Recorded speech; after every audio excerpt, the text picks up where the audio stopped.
Wait right here for a sec, guys. I might be able to grab a turtle. Just stay still for a second. So let me come over here.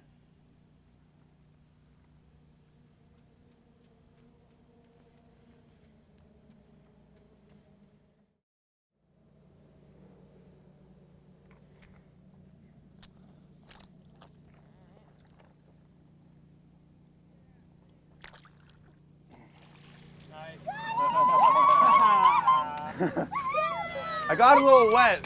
I did this just for you guys, okay? Look how big this painted turtle is. Now, see this guy? He'd probably bite me if I gave him the chance because he thinks we're trying to eat him again, right? So every wild animal is going to defend itself, right? So you see how much bigger this one is than the one that I have over there? Why is it so much? You guys can touch his shell, yeah. But just don't touch his face because he's trying to bite me. So we'll see. I have a feeling this is a female because it's so big. But if you look underneath, see how it's nice and flat? Yeah. That's how you can tell it's a female. I don't know if you guys were there earlier, but the males, it's kind of all concaved, and so that they can lay on top of the female when they're making babies. We're gonna put it back? Exactly. We're gonna put it right back where we found it, just like we should. Okay, bye-bye, turtle. You guys all want to say bye-bye to the turtle? Bye. And you guys want to come see him swim away? You can see one swimming. So I'm here today to help Mary with her turtle awareness project.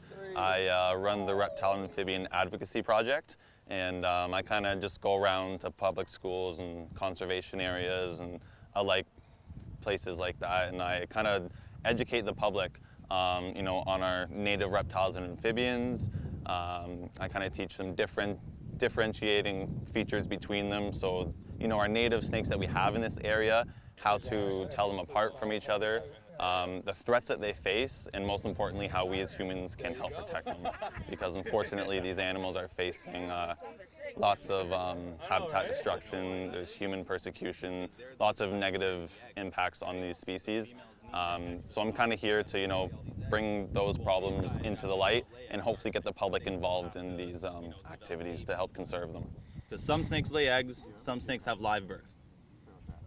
Wait, so does that mean that they're mammals? Well, no, it doesn't mean they're mammals, actually. That's smart, though. That's really good that you guys got that, you know, connection. Yeah. But no, it's just kind of how it is. Some snakes have eggs. Some snakes, they pop out just like that, little miniature versions of the adults. When we moved to Kingston, we started walking along the shoreline of the inner harbor here, and we were just amazed that it was such a desolate spot and nothing had been done with it. And so we really had a dream that, you know, a waterfront trail could happen and could go all the way up to Kingston Mills. And so, you know, where are we now, 8 years later? And we're doing pretty well on our project.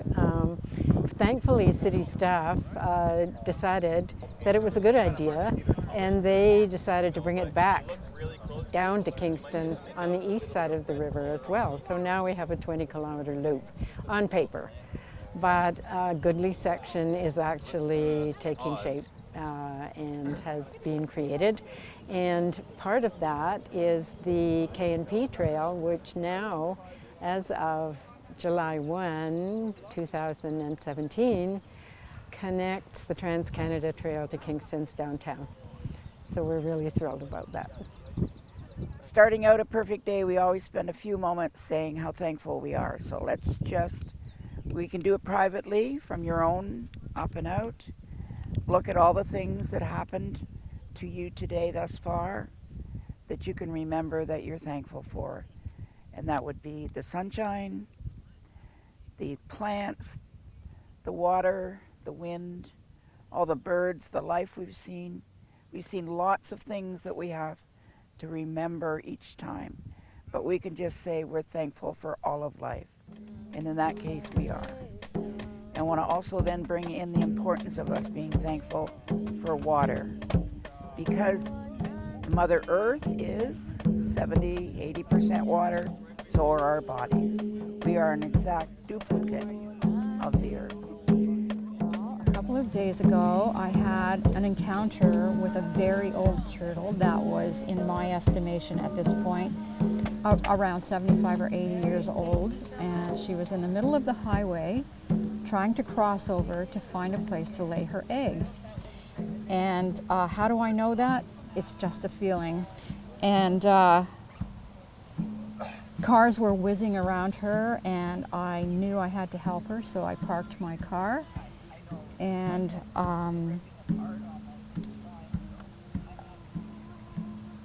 I didn't know how to help her, so I went to my car and got rubber gloves, and I thought, well, I'll try to push her so that she'll start walking across the road. But she weighed a ton. She was very, very large. But anyway, I got her across the road, and she headed back into the water and stopped for a few moments to communicate with me. She just stopped and she looked up at me, and it was almost like she was thanking me, and it was a wonderful, wonderful sight to see. I was so glad that she was okay, and she was just the most beautiful creature I think I've ever encountered, and it was a good day. It was a very good day. It went pretty well today, actually. I think the turnout was a bit more than we expected. Next weekend's the grand opening, so this was kind of like getting our foot in the door with this, and lots of people showed up. We didn't have very much promotion going on, but we had tons of families coming through the park. We had lots of children coming through and learning about the turtles and the snakes and everything else we're talking about here.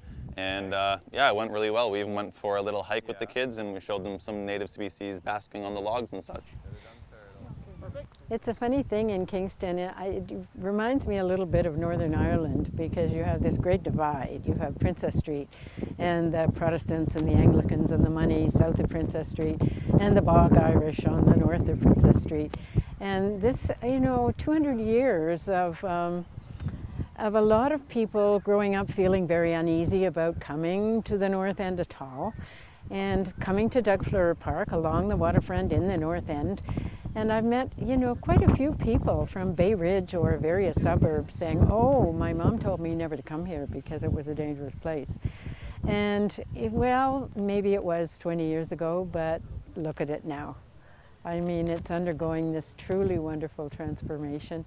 And and the turtles. I mean, we have become completely enchanted with the turtle population here. I mean, this polluted industrial railway, old railway yard, and turtles are finding their way back and rejuvenating the earth, basically. And I think we should do everything possible that we can to help them and to help the earth, because we need all to do our part to make the earth heal.